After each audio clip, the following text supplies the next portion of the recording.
Good. As college students, we're all trying to balance life and responsibilities and commitments. This can be a joy and a blessing, but life can get a little crazy sometimes and even a bit overwhelming. Some might even say that our life is kind of like a bag, where you fit all your commitments and responsibilities inside and you try to keep them all straight.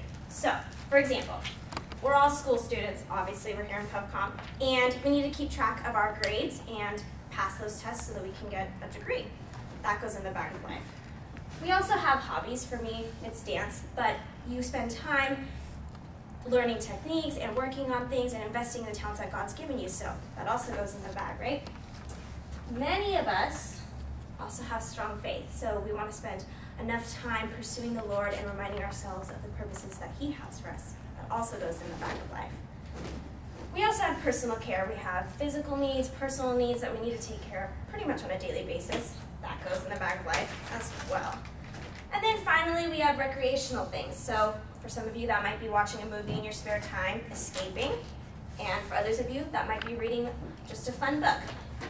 So I'm carrying my bag of life around, and I'm walking from East Campus to West Campus, and my lips feel entirely chapped, and I need some chapstick. So I open up my bag of life, and the problem is that I remember putting my chapstick in here at one point, but it takes me about 15 minutes just to find my chapstick, and then I'm late to class, and I miss this pop quiz that my professor had for me, and my whole day is thrown off because my chapstick got lost in the middle. Now, obviously, this is just an analogy because most of us don't carry bags around with our whole life in them.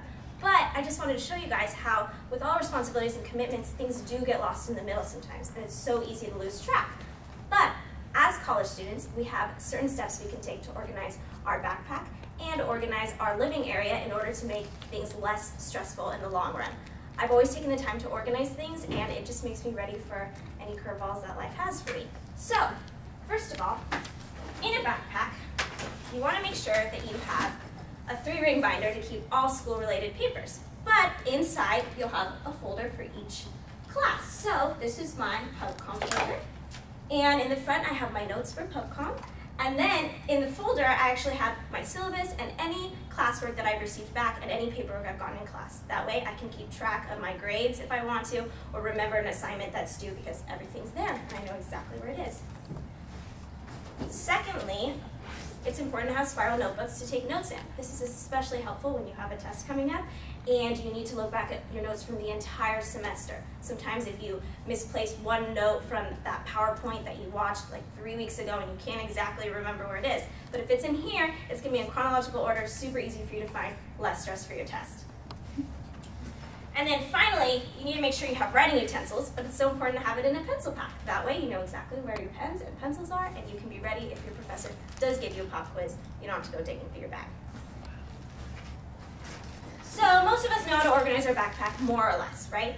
But how do we organize our living area where there's so much more than just our school stuff? Well, as humans, we're categorical thinkers, which we like to place things in categories. This is why stereotypes come from, because we like to place people in a certain category of life.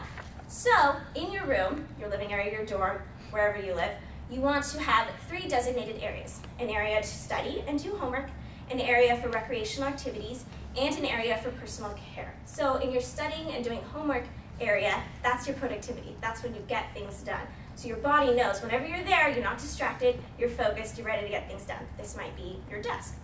Then you have an area for recreational activities. For some of you, that might be your bed, and for others of you, that might be a sofa where there's a TV. This is where you can escape. For anyone that struggles to go to sleep at night, this is great, because whenever you're sitting there, your body knows it's time to wind down and relax. Your third area is your personal care. This might be your bathroom, where you can get ready for your day, away from your bed if you're tempted to go back to sleep, like me, and you can get ready and not think about anything else. So, a college student can easily prepare for their day by organizing their backpack and organizing their living area. By taking the time over the long span, you'll get rid of stress in the end. I have loved organizing, and it's kept me on my feet, and that way, in the long run, I always know where the chapstick is.